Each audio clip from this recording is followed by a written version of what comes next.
먼저 박근혜 대통령 탄핵 관련인데 헌재 결정은 인정하나 박근혜 탄핵은 역사적으로 재평가돼야 된다라고 말씀하셨죠? 네. 그리고 아까 박해철 의원께서 말씀하셨던 내용에 대해서는 처음 들은 거 마냥 판결문에 관련해서는 그런 내용이 있다면 인정하지 못하겠다고도 말씀하셨어요? 네. 그러면 헌법적 절차와 가치를 부정하시는 겁니까? 아니요. 헌법재판소에서 판결이 난 거를 부정하시잖아요, 지금. 그럴 수가 없다. 말도 안 된다. 그거는 뭐 인정 안 할 수가 없지 않습니까? 그러니까요. 근데 아까 인정 안 하셨어요. 그걸 인정해야죠. 인정해야지만 국무위원으로서 자격이 있는 겁니다. 그 어떤 부분에 한 제가 구절을 말씀드릴게요. 따서 그 하나하나를 최순실에 대한 인정하라는 국정 개입을 허용하여 권한을 남용하였다. 이 부분 인정하십니까? 이게 그대로 나와요, 판결문에. 권한 남용이라는 부분에 대해서 후보자님이 인정하고 안 하고의 문제가 아니에요. 이거는 네. 헌법재판소의 판결문을 인정하냐 안 하냐는 문제는 이걸 인정 안 하시면 그 자리에 있을 자격이 없는 거예요. 그 박근혜 대통령의 권한 남용도 판결을 보면은 일부 그런 점은 뭐 있을 그럼 수 있다고. 이제 지금 좀 인정하시네요. 저는 이 국무위원으로서 이런 부분은 깔끔하게 인정하고 가야 된다고 봐요. 개인의 의견이 있다고 하지만 지금 국무위원이 되고자 하는 공인이시잖아요. 이런 부분에 대해서 그냥 나하고는 상관없다. 내 의견이 이렇다 이렇게 얘기하는 거는 국무위원 후보자로서의 자격이 저는 없다고 저는 봅니다. 그 점은 제가 잘 알겠습니다만 네, 다만 제가 두 번째 말씀드릴게요. 그리고 뉴라이트 관련된 건데 식민지 근대화론 그 후보자님께서 경기도지사 시절에 일본 식민지가 안 됐다면 오늘의 한국이 있었을까라고 말씀하신 건 기억나십니까?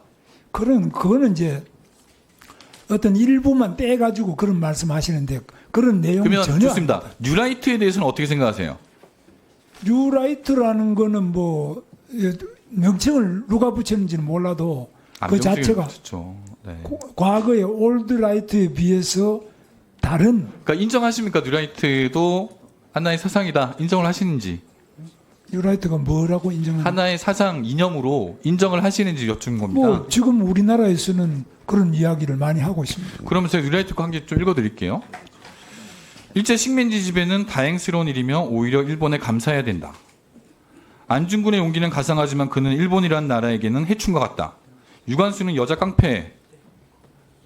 뭐 이런 얘기가 있는데 이런 건 인정하시지 않으시죠?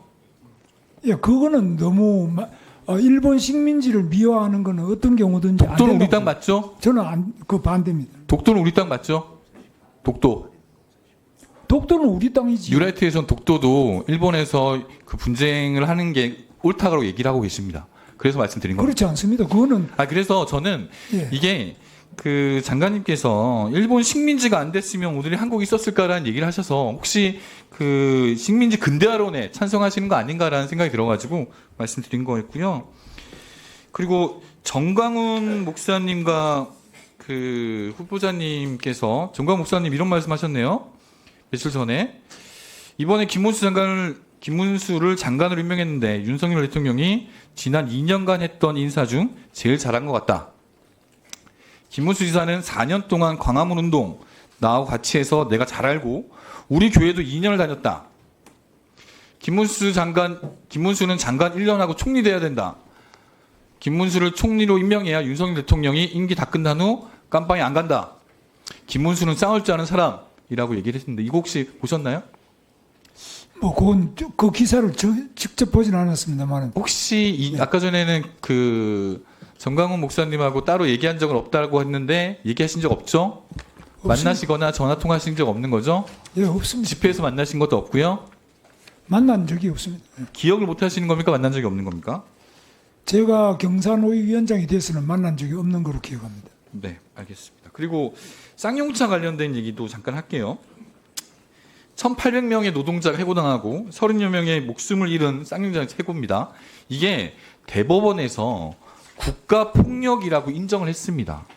그리고 경찰청장이 공식 사과까지 한 부분이에요.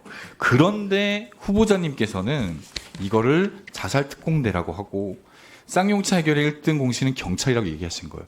그 이러니 국가에서도 문제가 있다고 인정하는 부분을 나는 인정 못해 라고 말씀하신 이게 문제가 있는 거라는 겁니다. 아까 제가 좀 이따가 4.3 관련된 또 얘기도 하겠지만 4.3도 국가에서 다 인정했고 4.3이라는 게 그 해방 직후 이념 갈등과 국가 폭력에 의해서 민간인이 희생된 사건이라고 나오는데 이게 국가에서 인정하고 지금 총리인 한덕수 총리까지도 사과를 했어요. 그런데 또 본인은 또 그걸 또 인정 못한다. 폭동이다. 라고 말씀하시니까 국민들하고 괴리가 있는 겁니다. 왜 김문수 장관님을 그 고용노동부 장관의 후보자 임명됐을 때 사람들이 안 된다, 큰일 난다 라고 했던 게 이런 갭이 있는 거예요. 후보자님만 모르고 계시는 겁니다. 그리고 이건 간단한 건데 아까 노조법 2조 3조 얘기인데 그 손배소 얘기가 2조입니까 3조입니까? 손배소는 3조 아닙니까? 2조 내용을 잠깐 말씀해 주시죠. 2조 내용이 뭡니까? 2조 내용은 직접 근로계약을 맺지 않았지만은 실질적 지배적인 영향을 미치는 자를 사용자 범위고요. 사용자 범위로 보는 그거 아니겠습니까? 아까 좀 전에 헷갈리는 것 같아서 제가 말씀드린 거고. 네. 그리고 세월호 관련된 얘기도 할게요.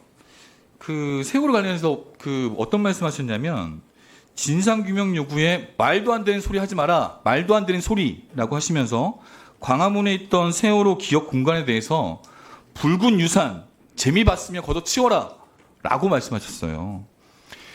저는 그 국무위원 후보자님 뭐 정치인도 하셨지만 정치인이나 그리고 행정가나 국민과의 소통 능력이 있어야 된다고 합니다. 공감 능력이 있어야 돼요. 대한민국 전체가 세월호 때문에 얼마나 힘들었습니까?